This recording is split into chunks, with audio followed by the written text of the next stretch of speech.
C'est un salaire horaire bien en deçà du minimum légal, 2,86 €. C'est pourtant ce qu'auraient perçu 2 travailleurs portugais détachés en France, notamment sur le chantier du nouveau Carré Jaude. Avec la CGT, ils ont saisi le Conseil des prud'hommes. Une audience de conciliation avait lieu cet après-midi. Laurent Pelletier, Maurice Tiuca. Antonio et Joachim, de leur état ouvrier ferrailleur portugais, se souviendront longtemps de leur séjour en Auvergne. Pendant près de 6 mois, ils ont travaillé pour le compte d'une entreprise portugaise sous-traitante du groupe Eiffage sur le site de construction du Carré Jaude 2. Un semestre au cours duquel, selon eux, leurs droits ont été bafoués, avec au final sur leur fiche de salaire un montant horaire de 2,86 €. Ce n'était pas vraiment ce qu'on leur avait promis.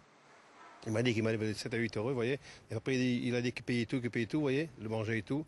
Après, on est arrivé ici, on a gagné 7 € à l'heure. On était obligé de donner 150 € pour le mobil-homme, pour la caisse maladie. Après, on était obligé de prendre le petit déjeuner, et puis après le déjeuner, puis après à la nuit pour manger, vous voyez, c'était nous qui payions. Alors ça ne sera quoi, même pas 4 € à l'heure.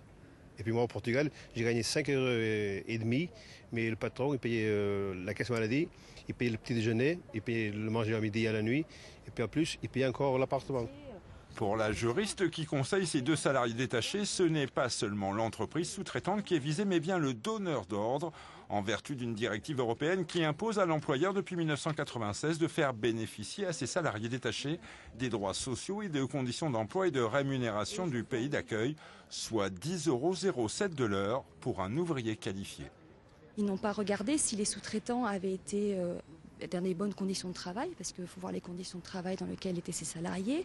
Ils n'ont pas été bien payés, donc ils n'ont pas regardé tout ça et on demande exclusivement la responsabilité du donneur d'ordre.